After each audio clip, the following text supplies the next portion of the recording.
కామాఖ్య దేవి temple Assam గువాహటిలో ఉన్న ఈ temple శక్తులకి మహిమలకి ఒక మూలం అంటారు. ఎక్కడైతే మన ఆడవాళ్ళని పీరియడ్స్ అప్పుడు కిచెన్ లోకి టెంపుల్స్ లో కూడా రానివ్వరో ఇక్కడ అమ్మవారి యోనికి పూజ చేస్తారు. అయితే ఈ టెంపుల్ లో అమ్మవారిది ఏ అందమైన విగ్రహం ఉండదు. ఇక్కడ అమ్మవారి యోనికి పూజ చేస్తారు. వీడియోలోకి వెళ్లే ముందు శక్తిపీఠాలు అంటే ఏంది అండ్ ఇవి ఎక్కడున్నాయి, ఎలా ఫామ్ అయినాయో తెలుసుకుందాం. ఇలాంటి మిస్టీరియస్ హారర్ హిస్టారికల్ వీడియోస్ కోసం సబ్స్క్రైబ్ చేసుకోండి. వీడియో స్టార్ట్ చేద్దాం.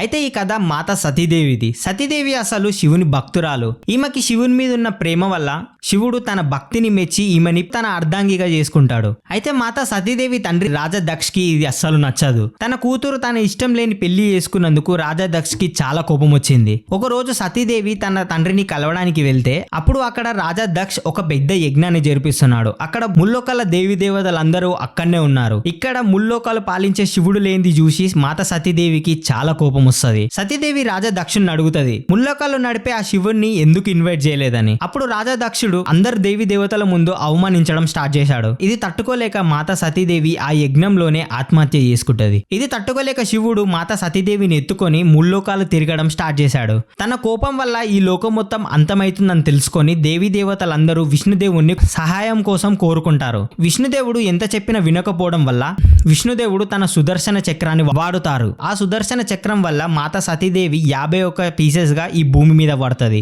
అవే మనం ఇప్పుడు చూస్తున్న 51 శక్తిపీఠాలు.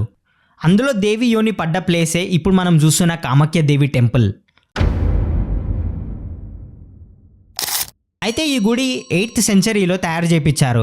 అయితే ఇప్పటికీ ప్రతిరోజు కొన్ని లక్షల మంది భక్తులు అమ్మవారి దర్శనం కోసం వస్తారు. ప్రతి సంవత్సరం కామాఖ్యదేవి టెంపుల్లో అంబువాచి మేళని జరుపుకుంటారు. ఇది ఇక్కడ బిగ్గెస్ట్ సెలబ్రేషన్. ప్రతి సంవత్సరం జూన్ లో 3 రోజులు ఈ గుడి దగ్గర ఉన్న బ్రహ్మపుత్ర నదిలో నీళ్లు రెడ్ కలర్ లోకి మారతాయి. అండ్ మీరు ఇమాజిన్ చేసుకోండి, ఇయర్ లో 3 రోజులే ఎందుకు ఆ వాటర్ రెడ్ కలర్ లోకి మారతాయి. జూన్ లో 3 రోజులు అమ్మవారి మెన్స్ట్రల్ సైకిల్ స్టార్ట్ అవుతుంది. అయితే ఈ 3 రోజులు అమ్మవారి దర్శనాన్ని ఆపేస్తారు. 3 రోజుల తర్వాత ఈ టెంపుల్ ఓపెన్ చేసి అంబువాచి మేళని పెట్టి సెలబ్రేషన్ గా చేస్తారు. అయితే కామాఖ్యదేవి టెంపుల్ దీనికే కాకుండా తంత్ర విద్యలు కూడా ఇక్కడ జరుగుతాయి. తంత్ర అసలు ఇక్కడి వాళ్ళు ఒక స్పిరిచువల్ ప్రాక్టీస్ గా భావిస్తారు. తంత్ర అంటే అసలు దీనిలో మన ఆత్మని పరమాత్మలో కలపడానికి దీన్ని చేశారు. మెంటల్ పీస్ కోసం.